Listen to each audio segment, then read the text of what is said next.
This is Real News Media TV, coverage you can trust. Please like, share, subscribe, and hit the notification bell. Select all for daily news updates. Jitters in Augustown after news that Dog Paw was released. There were jitters yesterday in Augustown and surrounding communities following a Court of Appeal order that alleged gang leader Christopher Dog Paw Linton be set free after serving more than 7 years in prison for illegal possession of firearm and shooting with intent charges. Linton and his co-accused, Michael Allen, were convicted in 2013 for shooting at 2 members of the Jamaica Constabulary Force who had been traveling in a service vehicle along Tavern Drive, St. Andrew in April of 2010. Both men were sentenced to 15 years in prison for opening fire on the police and another 15 years for illegal possession of firearm. The sentences were ordered to run concurrently. Yesterday, however, the Court of Appeal ruled that the evidence in the case where identification was concerned was unreliable. An appeal was allowed, the conviction squashed, the sentences set aside, and the verdict of acquittal entered for both men. With news that Linton should be back on the streets again by today, Venetia Phillips, counselor for the Papine Division, which includes Augustown and surrounding areas, appealed to Linton to steer clear of any activity that would be considered wrongdoing. I can only impress upon him, having been away for so long, not to return to a place that caused him in the first place to be named and subsequently arrested, and not to engage in any gang-related activities that would put him, citizens, and police at loggerheads.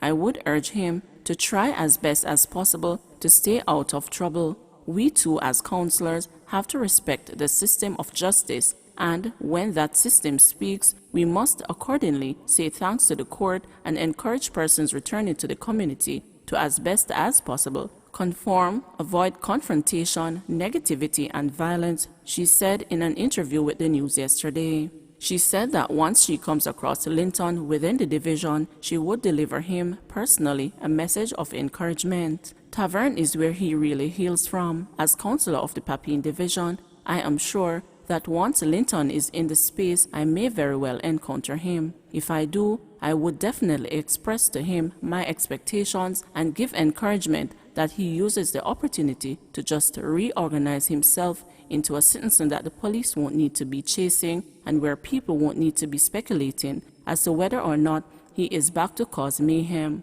but that the people can feel comfortable that they have nothing to fear from him, his presence, or his influence, she added. Stephanie Lindsay, Superintendent of Police in charge of the Corporate Communications Unit, said yesterday that the police, like all Jamaica, had only just heard of the Court of Appeal's decision, but said no formal discussions had taken place regarding Linton's return to the streets.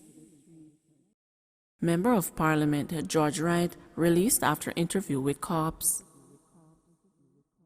Member of Parliament for Central Westmoreland George Wright, who is alleged to have physically assaulted a woman, was questioned yesterday at the Freeport Police Station in Montego Bay, St. James, and released. Wright was questioned by detectives in the presence of his attorney, Abe-Don, in a session which lasted for more than 3 hours. In a brief statement with the news, Foote said Mr. George Wright willfully came into the police. He was questioned and released without charge, and that is all we have to say right now. A police source told the news that, based on what I understand, the female involved in the incident cannot be located by the police, so investigators are unable to press charges. The woman being sought is believed to be the same Westmoreland woman who the police, via a press release on Tuesday, said they were seeking help in locating. There have been loud calls for Wright to step down as MP, both from the opposition and his constituency.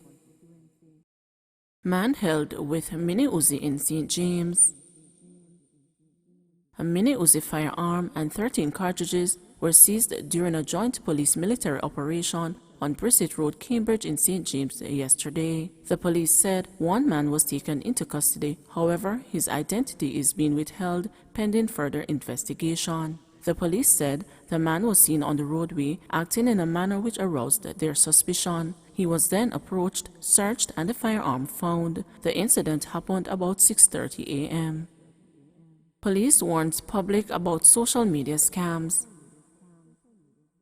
The police are advising the public to be mindful of persons who are advertising phones, gadgets, and other items for sale on social media platforms, mainly Instagram, and requesting that payments be made via a deposit or bank transfer. Since the start of 2021, the Area 1 Fraud Squad has been receiving reports of persons being fleeced of their monies by fraudsters who promote online stores that are subsequently removed from the respective sites once monies have been lodged or transferred to the bank accounts. The police are advising citizens to take extreme caution and exercise vigilance before conducting online business transactions. The Area 1 Fraud Squad has commenced investigations into these matters and is asking anyone who has information that may assist with the investigations to contact the Area 1 Fraud Squad at 876-971-3346. No association between one death and COVID vaccine. The Ministry of Health and Wellness is reporting that there have been 5 significant adverse reactions, including one death, in persons who took the AstraZeneca COVID-19 vaccine. 2 persons suffered severe allergic reactions, one had severe muscle aches for over 24 hours, and another, with an allergic reaction, was observed in hospital. Health authorities stressed last night at a virtual media briefing that at this point, there is no association between the one death and the vaccine. Investigations are underway. Chief Medical Officer Dr. Jacqueline Besesa McKenzie stressed that as more people become vaccinated, there will be deaths from other causes. The COVID vaccine will not protect you from other things, other illnesses. It will not prevent you from getting a heart attack. It will not prevent you from getting a stroke. It will not prevent you from getting into a motor vehicle accident, she said. The CMO pointed out that in UK, for example, where 126,000 of the more than 13 million people who took the vaccine between December and March have died, there has been no relation between the deaths and vaccination. There has been no detected patterns in the cause of death that would indicate any kind of safety problem, she said. She assured that the government will be transparent with all reports of any deaths or adverse effects that it receives, and that it is also accountable to global authorities who need the data as part of the global analysis of vaccination. Over 135,000 Jamaicans have received the vaccine since March, 80,000 of them during the just ended 4-day national vaccination blitz. Please remember to like, share, subscribe, and hit the notification bell. Select all for daily news updates.